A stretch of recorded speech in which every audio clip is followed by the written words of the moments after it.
آج ہم کلندر ناپاک کے حالیہ عرس پر ہونے والی قتل کی واردات کی روداد آپ کے سامنے لا رہے ہیں، جس کا کہ شاید آپ کو علم نہ ہو، اور انہوں نے یہ کہانی دبا رکھی ہے اور ہم اس کو ایکسپوز کر رہے ہیں۔ گو کہ یہ بات حیا کے خلاف ہے، مگر چونکہ اللہ پاک کو حق بیان کرنے میں کوئی ہچکچاہٹ نہیں ہے، یہ حقیقت آپ کے سامنے لا رہے ہیں۔ یہ قوم لوط والا فعل، اس کا ذکر ایک جیسے الفاظ کے ساتھ اللہ پاک نے قرآن پاک میں 4 مختلف مقامات پر فرمایا ہے۔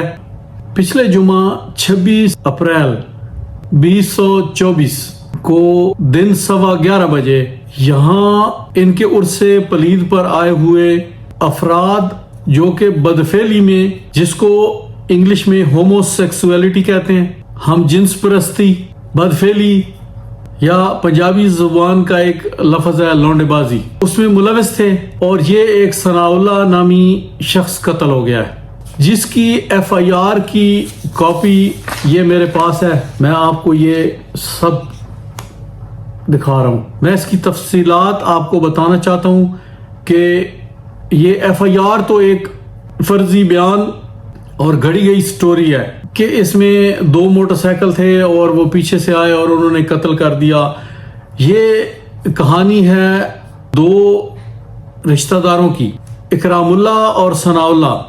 یہ رہائشی ہیں ڈاکی نمرہ والی، داخلی ڈیلی نامدار، تحصیل کلورکوٹ، ضلع بھکر۔ یہ دونوں آپس میں کزن ہیں۔ یہ اکرام اللہ رپورٹ لکھوانے والا، جس کا بیان اس FIR میں درج ہے، آپ خود پڑھ سکتے ہیں، اور دوسرا مقتول ثناء اللہ ہے، اور تیسرا کردار اس میں محمد سبتین ولد محمد ظہور قریشی سکنہ ٹبہ قائمدین۔ حقیقت میں یہ اکرام اللہ اور ٹبہ قائمدین والا محمد سبتین کلندران ناپاک کے 2 جو یہ چھوٹے لونڈے ہیں، ان کے ذاتی ملازم ان کے گھر میں رہتے ہیں، اور ان کا آپس میں ہومو سیکسولیٹی کا تعلق تھا، جس کی بنیاد پہ یہ واردات ہوئی۔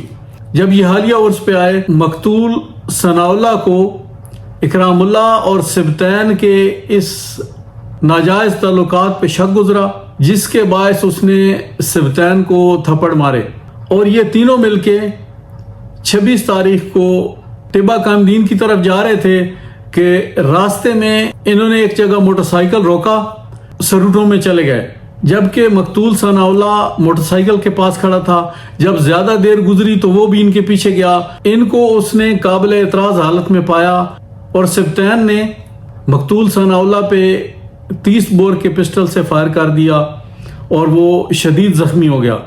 اس کو یہ دونوں مل کے موٹر سائیکل پہ مین روڈ پہ لے آئے، وہاں سے انہوں نے گاڑی پکڑی، جبکہ موضع منگور کے پاس 1122 کا اسکواڈ بھی پہنچ گیا، اور انہوں نے مضروب کو سول اسپتال جوہر آباد میں لا کے داخل کرا دیا۔ محمد سبتین جو کہ قاتل ہے، یہ ادھر سے بھاگا، سیدھا دربار پلید پہ کلندران ناپاک کے پاس آن پہنچا۔ یہاں اس نے خون آلود کپڑے تبدیل کیے، بڑے کلندر ناپاک کو ساتھ لیا، یہ مل کے جوہر آباد ہاسپٹل چلے گئے، جہاں وہ مضروب داخل تھا، لیکن وہ ان کے جانے سے پہلے مر چکا تھا، اور اب یہ جو زخمی کرنے کی واردات تھی یہ قتل میں تبدیل ہو چکی تھی۔ اسی پہ تھانہ سٹی جوہر آباد میں ای ٹیگ نمبر ہے CJ4/26/2024-1332، یہ آپ اس پہ دیکھ سکتے ہیں۔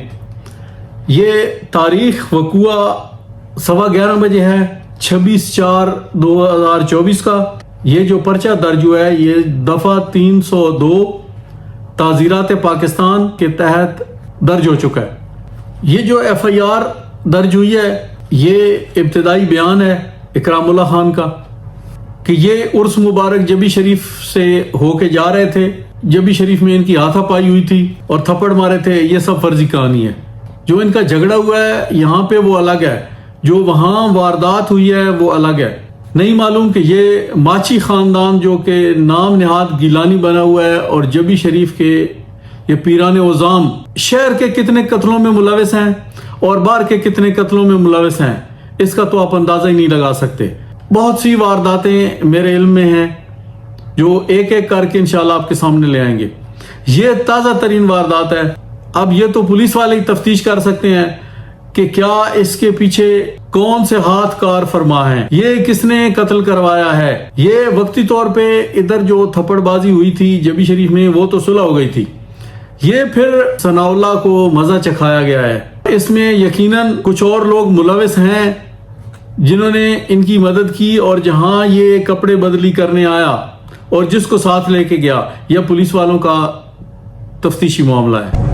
اب اگر آپ اس ایف آئی آر کا بغور مطالعہ کریں تو اس میں بہت سارے سکم ہیں. تو پولیس والے بہت احتیاط کرتے ہیں, یہ پروفیشنل لوگ ہوتے ہیں. 302 میں انہوں نے بہت احتیاط سے کام لینا ہوتا ہے. تو انہوں نے وہی بیان لکھنا ہے جو اکرام اللہ نے ان کو بیان لکھوایا ہے. یہ اپنے پاس سے تو کچھ نہیں لکھ سکتے, لیکن یہ بہت قابل آفیسر ہیں جن کے پاس یہ تفتیش ہے, تو انشاءاللہ یہ حقیقت تو اس میں سے نکال لیں گے. بہرحال یہ وہی کہانی جو اس کو رٹائی گئی ہے اس نے وہی بیان کر دی ہے. یہ موٹر سائیکل ایک ہی تھا, یہ 2 آدمی نہیں تھے. جب اس نے سبطین نے اس کو للکارا تو اسی وقت اس نے گولی کیوں نہیں چلائی, گولی کسی اور کو کیوں نہیں لگی, اور پھر یہ گولی تو دور سے ماری ہے نا اس نے, تو مار کے تو اس نے تو بھاگ جانا تھا. مقتول کا خون اس کے کپڑوں پہ کیسے لگا؟ کیا اس نے گولی مارنے کے بعد اس کو جپھی ڈالی ہے جا کے؟ یقیناً نہیں. یہ ادھر ہی تھے, یہ 3 ہی تھے, اور سبطین نے جب اس کو گولی ماری ہے تو پھر یہ سبطین اور اکرام اللہ اس کو اٹھا کے تو مین روڈ پہ لے آئے ہیں. بہت کم امکان ہے کہ کوئی اور اس معاملے میں ملوث ہو. یہ دراصل ان پیر صاحبان کا پرانا وتیرہ ہے کہ یہ خود سامنے نہیں آتے, یہ قتل بھی دوسروں سے کرواتے ہیں, سازشیں کرنے میں یہ ماہر ہیں. موٹر سائیکل بھی انہوں نے دیا ہے, موٹر سائیکل جبھی سے گیا ہے, باہر سے نہیں آیا, اور انہوں نے ان کو بھیجا ہے یہ واردات کرنے کے لیے. اور ان سے پوچھیں کہ یہ ٹبا قائم دین کے تو رہنے والے بھی نہیں تھے, یہ اکرام اللہ اور ثناء اللہ ادھر کیا کرنے جا رہے تھے؟ یقیناً ان کو سیٹ اپ کیا گیا ہے اور ان کو بھیجا گیا ہے اور اسی واردات کے لیے بھیجا گیا ہے. اور یہ ایف آئی آر ایسے لکھوائی گئی ہے کہ یہ عدالت میں جاتے ہی جج اس کو اٹھا کے باہر پھینک دے گا اور یہ لوگ بری ہو جائیں گے اور مقتول کو انصاف نہیں مل سکے گا. اور مجھے غالب یقین ہے کہ مقتول کے لواحقین کو اس بات کا علم نہیں ہوگا کہ اصل حقیقت کیا ہے. اصل حقیقت یہ ہے جو میں نے آپ کو بیان کر دی ہے. اور اس بات کا بھی غالب امکان ہے کہ پیر صاحبان جناب سبحان اللہ یہ چھوٹے خدا ان غریب لوگوں کے یہ جا کے جناب ان کی اب صلح کرا دیں گے کہ چلو جی میٹھی پاؤ, دربار شریف کی اب بےزتی ہونی ہے, فلاں اور ڈمکاں, اور یہ معاملہ دبا دیا جائے گا. آئیے سارے رل مل کے قرآن سے قوم لوط کا حال سنتے ہیں. 7واں سورہ ہے قرآن پاک کا, سورہ الاعراف. اس میں آیت نمبر 80 سے 84 تک اللہ پاک نے اس کا ذکر فرمایا ہے. پھر 26واں سورہ ہے قرآن پاک کا, سورہ شعراء. اس میں آیت نمبر 160 سے لے کر 174 تک پھر اسی بات کا انہی الفاظ میں اللہ پاک نے ذکر فرمایا ہے. سورہ نمل, اس میں اللہ پاک نے آیت نمبر 54 سے لے کے آیت نمبر 59 تک پھر اس کا ذکر فرمایا ہے. 29واں سورہ ہے قرآن پاک کا, سورہ العنکبوت. اس میں آیت نمبر 28 سے لے کر 35 تک اسی واقعے کا پھر ذکر فرمایا ہے کہ قوم لوط کا کیا حال تھا, وہ کیا کرتے تھے اور ہم نے ان کا کیا حال کیا. آئیں آپ کو قرآن سناتے ہیں. مختصراً سورہ الاعراف سے ہم آپ کو سنا دیتے ہیں, باقی آپ کو میں نے حوالہ جات دے دیے ہیں, آپ خود ملاحظہ فرما سکتے ہیں. وَلُوطًا إِذْ قَالَ لِقَوْمِهِ أَتَأْتُونَ الْفَاحِشَةَ مَا سَبَقَكُم بِهَا مِنْ أَحَدٍ مِّنَ الْعَالَمِينَ. اور ہم نے لوط علیہ السلام کو بھی بھیجا جب انہوں نے اپنی قوم سے کہا کہ تم ایسی بے حیائی کا کام کرتے ہو جو تم سے پہلے کسی قوم نے نہیں کیا. إنكم لتأتون الرجال شهوة من دون النساء بل أنتم قوم مسرفون. بے شک تم نفسانی خواہشات کے لیے عورتوں کو چھوڑ کر مردوں کے پاس آتے ہو بلکہ تم حد سے گزر جانے والے ہو. وما كان جواب قومه إلا أن قالوا